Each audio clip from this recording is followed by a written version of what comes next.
ब्रह्मण्यचक्रा या श्री परमात्मा या ब्रह्मच्युत शंकर प्रभुनिर् देवै सदा वंदिता सामं पातु सरस्वती भगवती निःशेषजाड्यात्मा मूकं करोति वाचालं पङ्गुं रन्धयति गिरिं यत्कृपात्महं वन्दे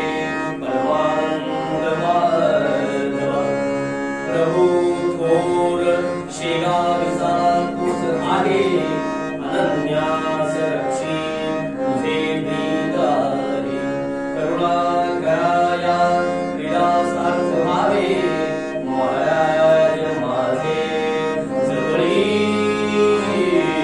राहावे गुरु ब्रह्मा गुरु विष्णू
याची गॅरंटी नव्हती. पण मंगलमूर्तीच्या कृपेने दरबार ठरलाच आहे म्हणून पहिल्याच दिवशी दरबारी गाणं म्हणूया असं ठरवलं.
अतिशय उत्साहात संपन्न व्हावा म्हणून त्याच्या चरणीच प्रथम दिवशी गजर करून जाऊया.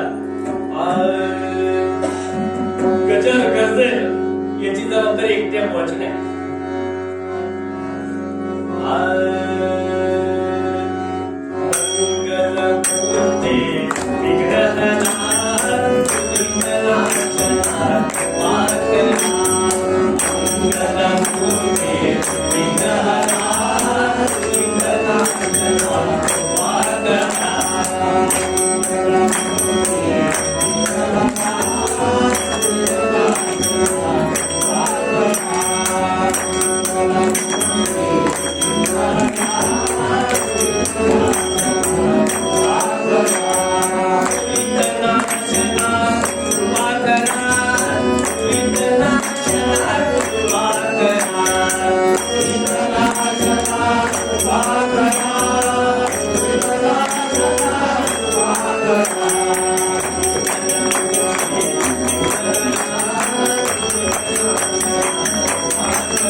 प्रकार पौरोहित्य करणारे सर्वजण, दोन्ही साथीदार आणि जमलेल्या सर्व श्रोत्यांच्या हृदयस्थ प्रणाम करा आणि त्यांच्या पुण्याईला वंदन करतो आणि या वर्षीच्या उत्सवातल्या पहिल्या दिवसाच्या कीर्तन पुष्पाला आरंभ करतो. यासाठी अभंग जो घेतलाय, सुपुत्र संसारी कुळाचे मंडळ, वंश उद्धरण हरिभक्त. अभंग कुणाचा आहे? अभंगामध्ये शेवटच्या ओळीमध्ये स्वाक्षरी आहे दास अर्थात रामदास, ज्यांचं उपास्य दैवत हे कायम श्रीराम होते. नवे नवे ते स्वतः मारुतीचा अवतार होते असे समर्थ रामदास यांचा हा अभंग आहे. या अभंगाबद्दल दोन गोष्टी बोलता येतील. पहिली गोष्ट, हा अभंग समर्थांचा आहे, तो त्यांनी नंतर लिहिलाय. पण समर्थांचं अख्खं आयुष्याचं चरित्र बघितलं तर या अभंगाला तंतोतंत जुळतं. म्हणजे हाच अभंग त्यांच्या चरित्रासाठी चालेल. अर्थात आज मी समर्थांचं चरित्र नाही सांगणार, पण त्यांनी लिहिलेला अभंग जो आहे तो त्यांच्या चरित्रासाठी, कारण खरंच सुपुत्र होते. पहिली ओळ बघा, सुपुत्र संसारी कुळाचे मंडळ. समर्थांचं कुळ तुम्हाला आज माहिती आहे, ते निव्वळ समर्थांमुळे, तोच अभंगाचा अर्थ आहे. पण हे झालं जन्मानंतरच. जन्माच्या आधीपासून जी इच्छा होती समर्थांची ती फार महत्वाची होती. बोलताना फार महत्वाची इच्छा होती. जन्म नंतर झाला, अभंग नंतर आला, पण पिढ्यानपिढ्याची पुण्याई जशी पुढे कॅरी फॉरवर्ड होते तशी समर्थांच्या बाबतीत झाली. पहिल्यापासून त्यांची इच्छा काय होती?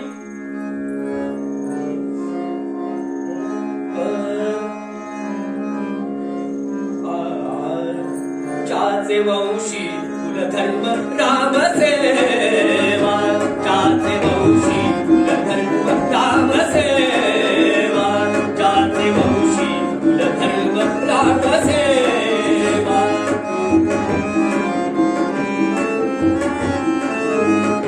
त्याच वंशी मज जन्मनी देवा, त्याच वंशी मज जन्मनी देवा, चाचे वंशी कुलधर्म राम सेवा, चाचे वंशी, चाचे वंशी, चाचे वंशी कुलधर्म राम सेवा. अशा वंशामध्ये जन्म झाला. जन्म कधी झाला? उपास्य दैवत श्रीराम प्रभू यांचा जन्म ज्या दिवशी आहे त्याच दिवसाचा जन्म आहे. खरं तर ही फार महत्वाची गोष्ट कधी कधी असणार नाही, कारण नाही तर काय होईल, एकाच दिवशी, ज्या दिवशी एखाद्या महनीय व्यक्तीचा जन्म झाला त्याच दिवशी जन्म झालेले अनेक जण असतात, बरोबर की नाही? मग कुणी कुणी म्हणतं 1 नोव्हेंबर ना माझा जन्मदिवस, ऐश्वर्या राय तरी माझा एकच. अरे पण ऐश्वर्या राय आज जरी कुठे निघालेल्या तरी लोक वळून वळून बघतात, घरातली लोक बघताना मारामार आहे. जन्म फक्त एका दिवशी असून उपयोगाचा नाही, पण समर्थांच्या बाबतीत नुसता एका दिवसाचा जन्म नव्हता, लक्षात घ्या, त्याच वेळेचा आहे. रामप्रभूंचा जन्म आणि समर्थांचा जन्म त्याच वेळेचा आहे.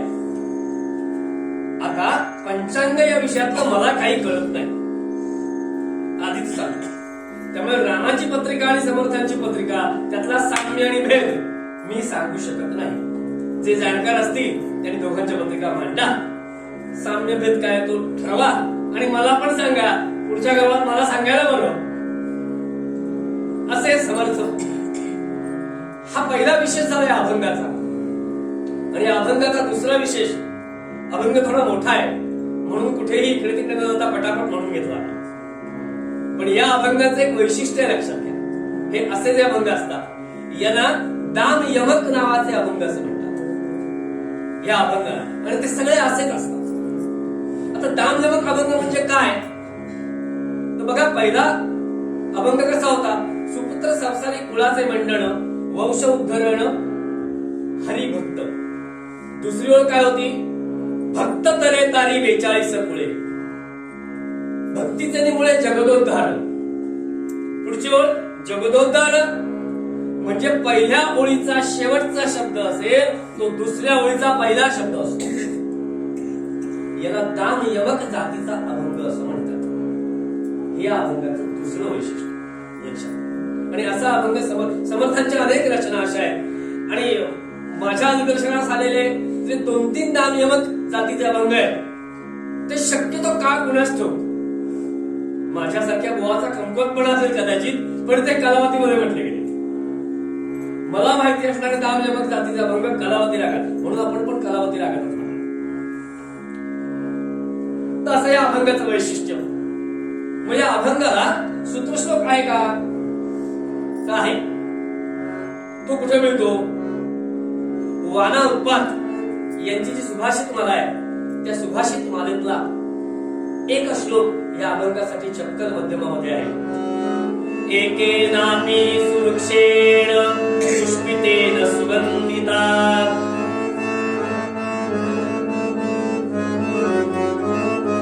एकेनापि सुवृक्षेण पुष्पितेन सुगंधिता वासितस्थानं वनं सर्व सुपुत्रेण कुलं तथा. एखाद्या जंगलामध्ये अनेक झाडं असतात, त्यातलं एक झाड असं असतं की त्याच्यावरती सुवासिक फुलं येतात. पण अख्ख्या जंगलामध्ये ते प्रसिद्ध होतं वासित स्थान म्हणून. मग सुपुत्राच्या बाबतीमध्ये नेमकं तेच आहे.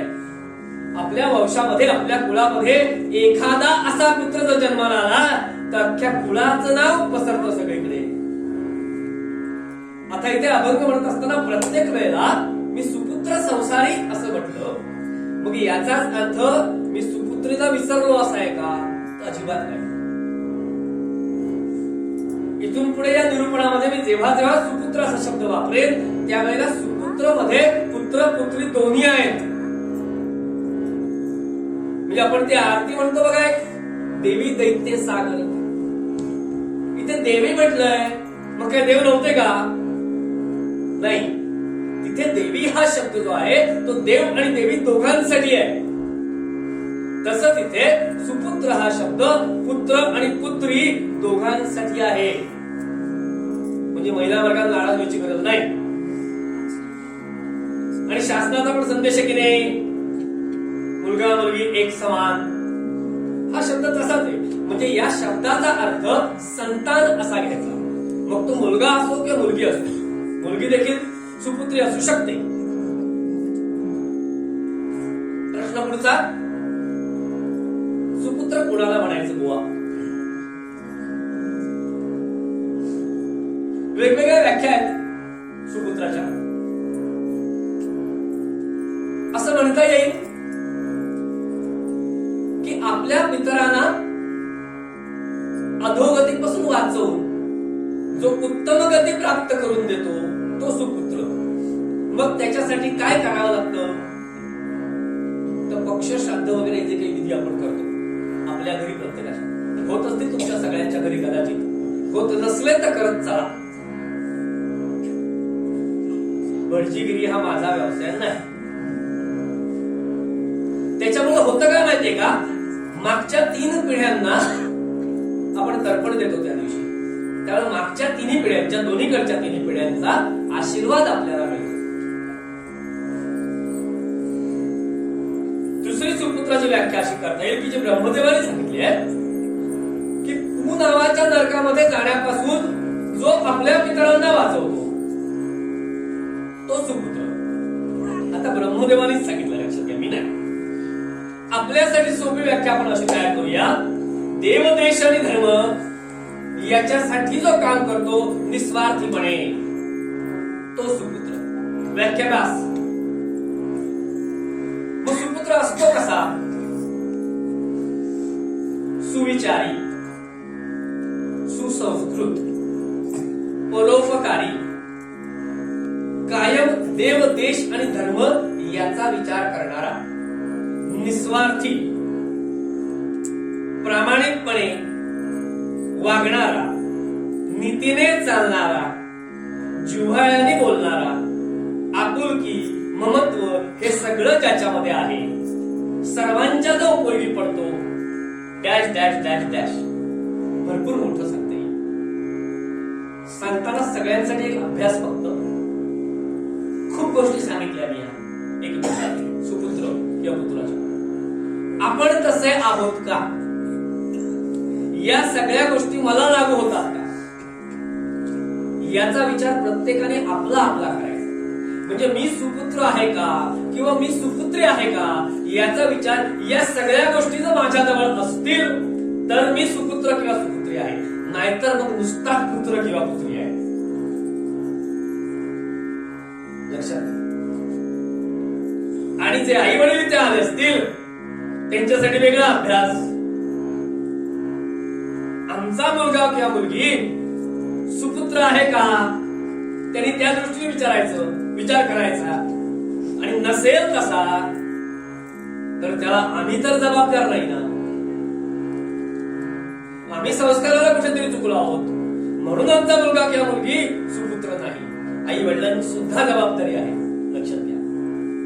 सुपुत्र किंवा सुपुत्री निर्माण होण्यासाठी आई वडील तितकेच महत्वाचे आहेत, नवे जबाबदार आहेत. सुपुत्र म्हणजे काय ते बघितलं. या सुपुत्रांचे काही प्रकार आहेत.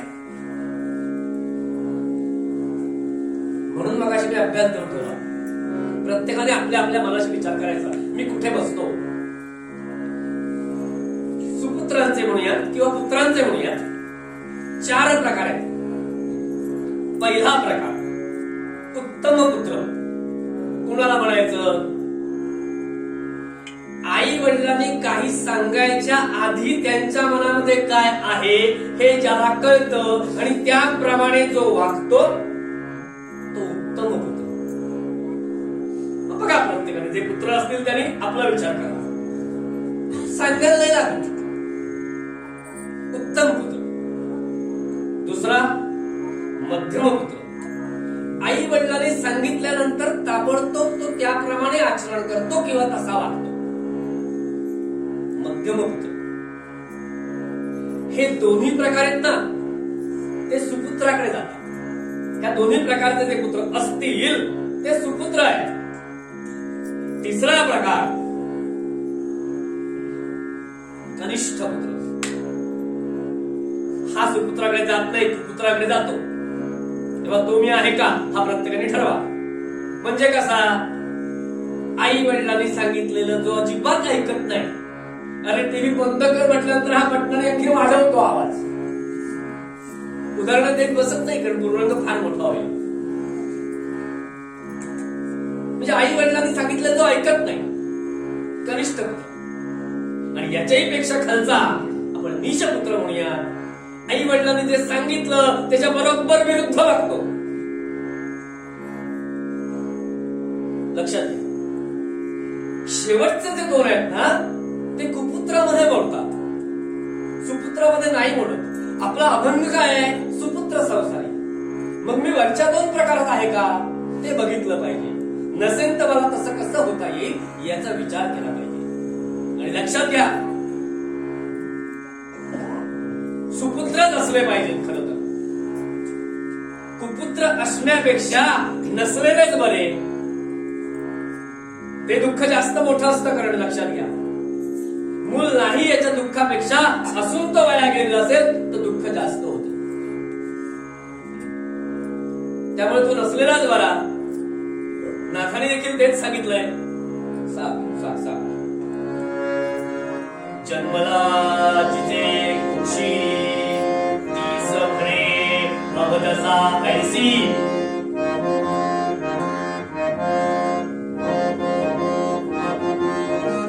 जन्मला जिथे कुक्षी तीस म्हणे अवदसा ऐसी. ऐसे नसावे संतान एका विधवी जनार्दन. नसलेलाच बरा हो असा जो आपल्या आईला अवदसा म्हणत असेल. आणि अशी लोक आहेत का, अशी मुलं आहेत का? तर यस आहेत. दुर्दैव पण आहेत. आपल्या आई वडिलांना घालून पाडून बोलणारी, प्रसंगी मारझोड करणारी, संध्याकाळच्या वेळेला बकोट धरून, ही तरुण असतात ती म्हातारी झालेली असतात, बकोट धरून दरवाजाच्या बाहेर टाकायची आणि दरवाजा धाडकन लावून घ्यायचा. असं वागणारी मुलं आजच्या समाजात आहेत. लक्षात घ्या. मग अशी नसलेलीच परवडली. चांगलं लक्षण मुळीच नाहीये. कधीही त्या घराचं कल्याण होणार नाही, लक्षात घ्या. आईने किती त्रास आणि हाल अपेष्टा करून वाढवलेली असते.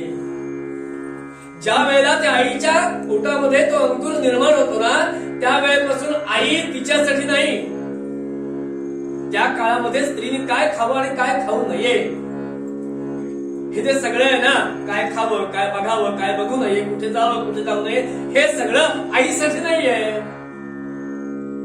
नुकत्याच जन्मलेल्या बाळाच्या भल्यासाठी असतं ते. म्हणजे त्या दिवसापासून जी आई त्याचा विचार करते, 9 महिने आपल्या रक्ताचं पाणी करून त्याला पोटामध्ये वाढवते. जन्मल्यानंतर कितीही मोठी श्रीमंती असली तरी कोणत्याही प्रकारचं खाद्य त्या बाळाला देता येत नाही, ते फक्त आई देते.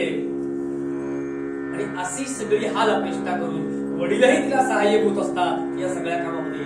अशा हाल अपेष्टा करून ज्या मुलाला आम्ही वाढवतो, तो मुलगा मोठा झाला, शाळेत जायला लागला, सगळी कौतुक करून झाले हो त्याच्या मनासारखी. पण नंतर नोकरी लागल्यानंतर अगदी त्याच्या मनासारखं म्हणूया, लव्ह मॅरेज किंवा मॅरेज लव्ह काही असू, लग्न करून दिलं. आणि लग्न करून दिल्यानंतर 25 वर्षाच्या घरामध्ये खूप प्रेम मिळालं त्या मुलाला. जर तिकडची लोक जास्त जवळची वाटत असतील मध्यमामध्ये, तर काय उपयोग या मुलाचा? 25 वर्षानंतर लग्न झाल्यानंतर 6 महिन्यातच त्या मुलाच्या मनामध्ये अशी भावना होते, मध्यम सासू तीर्थ ससुरा तीर्थ, सासू तीर्थ ससुरा तीर्थ, आधा तीर्थ साली. शिवी नाहीये.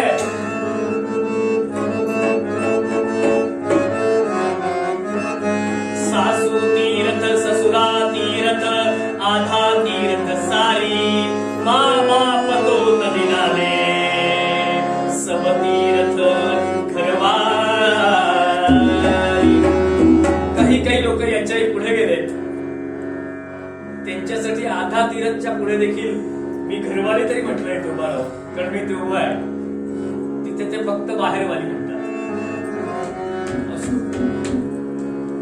काय उपयोगात आहे असे मित्र? हे नसलेलेच परवडले. आणि खरंच नसलेलेच परवडले असे मित्र. हिंदी कवी आहे, हिंदी कवी, हिंदी नंद नावाचं नाव आहे त्याचं. त्यांनी फार छान सांगितलंय, लक्षात घ्या. मुलगा कसा असावा, खास कर माता भगिनींसाठी.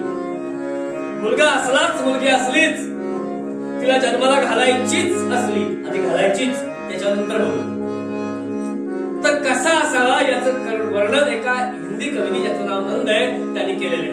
जननी जने तो, जननी जने तो, भक्त जने, जननी जने तो, भक्त जने, कैदाता कैशू,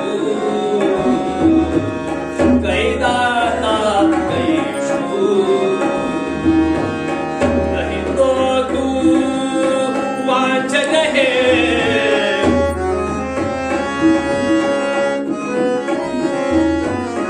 नहीं तो तू वांछन है, काहे गवाए काहे गवाए. फार मौल्यवान सल्ला दिलाय. जन्माला घालायचीच असेल तसे मुलं घाला. जननी जने तो, काही दाता काही शूर, नाही तो तू वांझ रहे. पुढचा शब्द फार महत्वाचा आहे, काहे गवाय नूर. अगदी मराठीत सांगू का? हल्ली फॅट थोडं जास्तच यायला लागलंय. नाही, आम्ही ना दोघांनी ठरवलंय मूल होऊ द्यायचं नाही. काय फार्म बिघडतो, तोच शब्द आहे नूर. मूल झाल्यानंतर माझ्या शरीराची रचना बदलेल म्हणून मी मुलालाच जन्म घालणार नाही. फार वाईट अवस्था होणार, लक्षात घ्यायच्यामुळे. सुदैवाने अचूक दापटे आळीसारख्या गावातल्या कुठच्याही महिलेचे असे विचार नसतील, मुलीचे विचार नसतील. पण शहरामध्ये कारण काही असतील, आर्थिक असतील, सामाजिक असतील, कौटुंबिक असतील, पण मूल जन्माला घालायचं नाही हे आता वाढायला लागलंय. लक्षात घ्या. आम्ही दोघंही नोकरीला जातो, मग ते 6 महिने रजा कोण देणार? रजा घेतली तर आर्थिक विवंचना निर्माण होईल, म्हणून मूल नको. मूल झाल्यानंतर पहिले 1-2 वर्ष त्याला सांभाळणार कशी? घरात तिसरं कोणी नाही, म्हणून मूल नको. आणि आम्हाला त्या कटकटीत अडकायचंच नाहीये, म्हणून मूल नको. कोणत्या आणि कोणत्या कारणाने मूल नको? अरे मग सुपुत्र कोणी जन्माला घालायचंय? नंद कवीने सांगितलं, नाही तो तू वांझल आहे काहे गवाय डोल. अरे पण त्याच्यापेक्षा मी सुपुत्र जन्माला घालेल असा विचार का नाही करत? किती वाईट लागेल देशाची कल्पना आहे का? इंग्लंडमध्ये, अमेरिकेमध्ये आज हे फॅड निर्माण झालंय. कसलं माहितीये? Single man family, single woman family. दिवस साजरे व्हायला लागले याचे. याच्यापेक्षा वाईट अवस्था आहे ती जपानची. एकटं राहायचं फॅड इतकं वाढलंय, एकटंच राहायचं. त्यांच्याकडे या प्रकाराला त्यांच्या भाषेचा शब्द हितोरी असा आहे. हितोरी किती वाढलंय? पुरुष एकटाच राहतोय, स्त्री एकटाच राहते, इथपर्यंत ठीक आहे. त्यांच्याकडे एकटेपणाची फॅशन इतकी पुढे गेले की काल आम्ही एकट्याने पार्टी केली. पार्टी सुद्धा एकट्याने करतात आणि त्याचं प्रदर्शन करतात. एकटेपणाची हौस इतकी निर्माण झाली जपानमध्ये. हितोरी असं नाव आहे त्या प्रकाराला. पण त्याचा परिणाम लक्षात घ्या. 50 वर्षानंतर जपानमध्ये 50च्या आतला एक माणूस शिल्लक राहणार. शेजारचा चीन काय धोरण जाहीर केलं? वर्षभर मूल जन्माला घालणार असाल तर वर्षभर नोकरीतून सूट आणि सगळा खर्च सरकार करेल, पण मूल जन्माला घाला. लक्षात घ्या. आमच्या देशाचं वैभव आहे. सगळ्या देशांमध्ये आम्ही समृद्ध असू, सगळ्यात तर तरुणांचा देश म्हणून समृद्ध. अरे मग ते टिकवायचं कोणी? आम्हीच टिकवायचं. आणि त्यासाठी करायचं काय? तर सुपुत्र जन्माला घालायचे. लक्षात घ्या. आपला पूर्वनगर तिथे आहे. सुपुत्र जन्माला घालायचे की आपल्या बरोबर आपल्या कुळाचं नाव जे मोठं करतील. ही जबाबदारी तुमची आमचीच आहे. मग आता सुपुत्र कोण? वेगवेगळ्या प्रकारे वेगवेगळ्या विषयांतले सुपुत्र आपण बघू शकतो. श्री रामप्रभू आहेत, कृष्ण भगवान आहेत. पराक्रमी पुरुषांचा विचार केला तर शिवाजी महाराज आहेत, संभाजी महाराज आहेत, लोकमान्य टिळक आहेत, सावरकर आहेत, नेताजी सुभाषचंद्र आहेत. सर्व संत म्हटलं खरंच सुपुत्रच आहे. अगदी आपल्या कीर्तनकारांच्या कथाभागांचा विचार केला तर नाभाग आहे. आपल्याकडे कथा झाले. 24 वर्षाचा घरी आला. घरी आल्यानंतर मूळ घर होतं, तिथे घर एक नव्हतं, 2 घरं झाली होती. म्हणून विचारलं, दोन्ही भाऊ बाहेर आले. म्हणाले नाही, आम्ही काय केलं माहिती का? इस्टेटीची वाटणी केली. एक घर होतं, आम्ही दोघांनी आपापसात सगळी संपत्ती आणि जागा जमीन वाटून घेतली. हा म्हणाला, हा म्हणजे मी तिसरा होतो, पण मला कुठच्याही प्रकारचा भाग ठेवला नाही आणि म्हणून मी कोण? ना भाग. जरा कुठचा भाग नाही ठेवला. पण भावाने सांगितलं नाही, तुला भाग ठेवलाय ना. आजारी असलेले वडील तुझ्या वाट्याला ठेवले. लक्षात घ्या, तोच सुपुत्र ठरला ना. प्रत्यक्ष शिवप्रभूंनी त्याला दर्शन दिलं. आणि मला सांगा, आजपर्यंत अनेक बुवांनी नाभागाचं चरित्र लावलं असेल, एकाने तरी त्या 2 भावांची नावं सांगितलीत का? मग सुपुत्र कोण? नाभाग सुपुत्र होता, श्रावण बाळ सुपुत्र होता. असे सुपुत्र अनेक झाले. सगळे संत जिथे जाऊन प्रत्यक्षात डोकं ठेवतात तो पंढरपूरचा पांडुरंग. कोणामुळे आला? एका सुपुत्रामुळे आला ना. कौस एका सुपुत्रामुळेच तो आला. विठ्ठला देवा आलासी, विठ्ठला देवा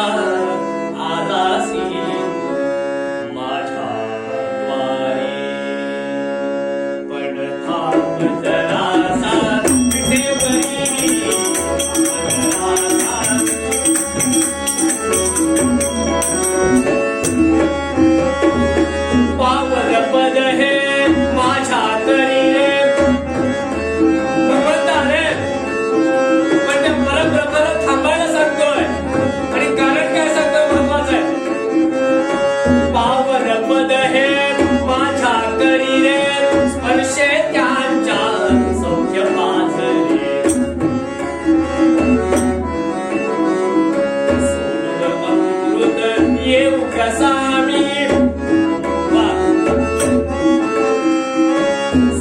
अमृत येऊ कसा मी तुझ्या चरणावरी आमदरासा विठेवरी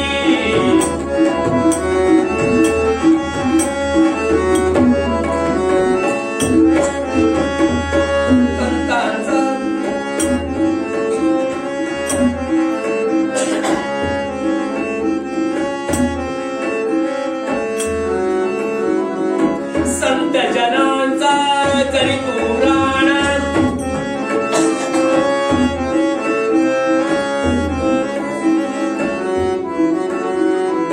संत जना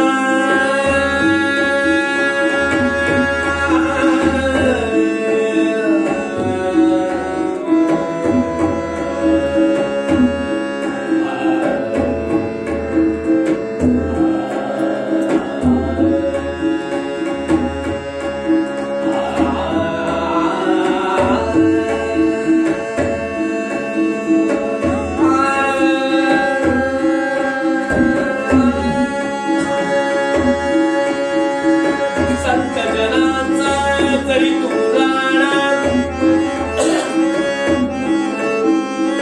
माझ्या घरी रे आज पाहुणा माझ्या घरी रे आज पाहुणा माता पावन पिताची त्रिभुवन माता पावन पिताची त्रिभुवन मजगवती अंतरी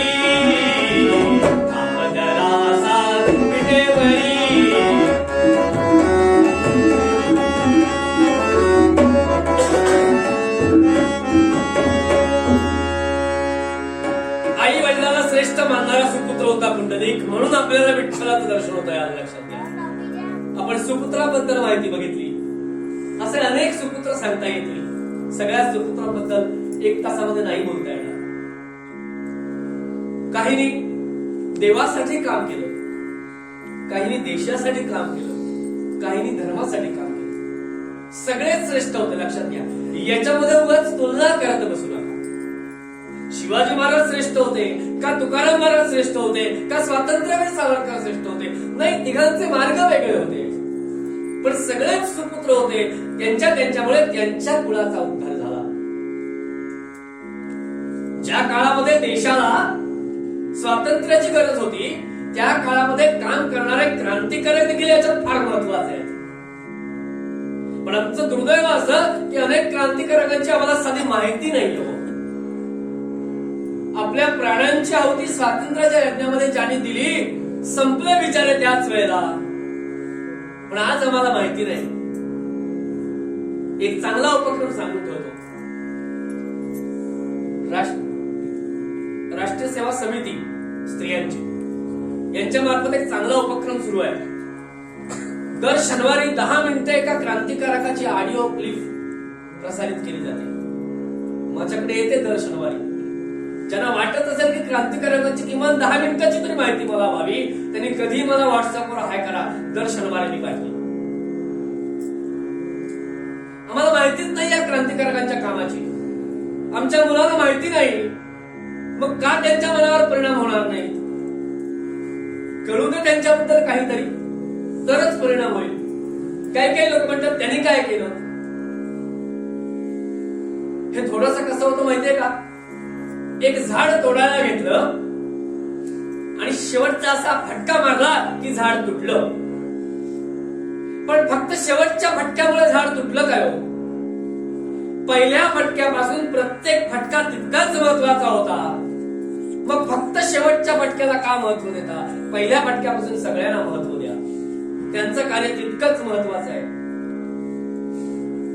प्रत्येकाचं कार्य महत्वाचं आहे. प्रत्येकाचा होतात्म्य महत्वाचा आहे क्रांतिकारकाच्या बाबतीत. आणि ते माहिती करून घेणं हे तुमचं आमचं कार्य आहे. ते सुपुत्र आहेत खरेकरण. काम काय करतो याला महत्व नाही, त्याच्या पाठीमागची भावना फार महत्वाची आहे. लक्षात घ्या. एका जंगलामध्ये एकदा आग लागते. जंगलाला आग लागल्यानंतर त्यामध्ये आपलं आयुष्य ज्यांनी काढलं ते सगळे प्राणी आणि पक्षी पळून जायला लागतात.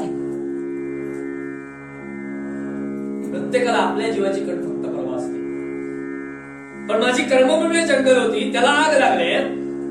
एक छोटीशी चिमणी असते, लक्षात घ्या. ती काय करते? जवळच्या जलाशयामध्ये जाते, चोचीमध्ये एक थेंब पाणी घेते आणि आगीत आणून टाकते. लक्षात घ्या. कवी कुठेही पोचतो, कवीला स्वातंत्र्य असतं. एक कवी तिला तिथे जाऊन विचारतो, अगे येडी नाहीस का? तुझ्या या थेंबर पाण्याने गेला भिजणार आहे का? ती उत्तर देते, ते फार महत्वाचं आहे, लक्षात घ्या. नाही, मलाही माहितीये माझ्या चोचीतल्या थेंबर पाण्याने ही आग नाही विझणार, आणि हे करत बसले तर मी या आगीतच फरफळून मरेन, याची मला कल्पना आहे, मला माहिती आहे. पुढचं उत्तर महत्वाचं आहे. पण या आगीचा इतिहास लिहिला जाईल, त्या इतिहासामध्ये एक छोटस वाक्य लिहिलेलं असेल, एका छोट्याशा चिमणीने आपल्या चोचीतल्या थेंबाने ती आग विझवायचा प्रयत्न केला, त्याच्यात स्वतः हरपळून दिली. क्रांतिकारकांनी नेमकं हेच केलं, लक्षात घ्या. आपला विषय तिथे आहे. फार महत्वाचं काम केलं त्या क्रांतिकारकांनी, आणि असे सुपुत्र आपल्या देशामध्ये होऊन गेले. त्यामुळे फार महत्वाचं आहे. रामप्रभू वनवासात गेल्यानंतर सीतेला पळवून देण्यात आली. पहिल्यांदा कोणी नेली माहिती नाही, कुठे नेली माहिती नाही, कशी नेली माहिती नाही, त्याचं सामर्थ्य काय असेल माहिती नाही. सगळं नकारात्मक होतं, पण तरी असा नाही विचार केला नेलीला पळवून नेऊ दे, मी अयोध्येचा राजा आहे, मला कोणी आपली कन्या पत्नी म्हणून देईल नाही, असा विचार केला. कारण सुपुत्र होते. सगळ्या नकारात्मक परिस्थितीमध्ये सकारात्मकता निर्माण केली. लंकेमध्ये जाऊन रावणाचा वध केला आणि सीताबाईला सोडून काढली. सुपुत्र होते कारण. पण तरी देखील लंकेमध्ये लंकेमध्ये गेल्यानंतर लंका विजय झाला. लंका विजय झाल्यानंतर वास्तविक वनवासातून गेलेले रामप्रभू होते आणि समोर स्वतः जिंकलेली सोन्याची लंका होती, लक्षात घ्या. पण लक्ष्मणाला काय सांगितलंय मध्यमामध्ये? अपि स्वर्णमयी लंका न मे लक्ष्मण रोचते, अपि स्वर्णमयी लंका न मे लक्ष्मण रोचते, जननी जन्मभूमिश्च स्वर्गात अपि गरीयसी. याला सुपुत्र म्हणतात. सोन्याच्या लंकेला तो बोलला नाही, लक्षात घ्या. रामप्रभू काय, स्वातंत्र्यवीर सावरकर काय, लोकमान्य टिळक काय, शिवाजी महाराज काय, या सगळ्यांनी आपला स्वतःचा विचार केला का हो एकदा तरी? नाही केला. कोणी देशाचा, कोणी धर्माचा असा विचार केला आणि त्यासाठी निस्वार्थपणे काम केलं. असे सगळे सुपुत्र होते, म्हणून आम्ही आमचा भारत देश महान म्हणतो. आम्ही फक्त गोष्ट लिहितो. अरे पण यांचं कार्य कोणी आठवायचं? आणि असं जो कार्य करतो फक्त त्याच्याच दुसऱ्या ओळीत मी आता जातोय, थांबणार आहे. एक ओळ झाली तरी बास, पण ती आकलन, चिंतन, मनन, आचरण यापर्यंत पोहोचली पाहिजे. एक झाली तरी बास. फक्त सुपुत्र संसारी कुळाचे मंडळ वंशोद्धरण एवढं बघितलं. या सगळ्यांची जितकी मगाशी नावं घेतली मी यादी, या प्रत्येकाच्या वंशाचं उदाहरण झालं की नाही. आज आम्ही इतक्या वर्षांनी रामाचं नाव काढतो, कृष्णाचं काढतो, शिवाजी महाराजांचं काढतो, ज्ञानेश्वरांचं काढतो, कारण त्यांचा वंश त्यांच्याकडून उतरला. आणि पुढे फक्त तरे तारी 42 पुढे या सगळ्यांच्या 42. आता 42 कशा? इथे परत लक्षात घ्या, त्या 21 अधिक 21 येतात दोन्हीकडच्या, दोन घराण्यांच्या.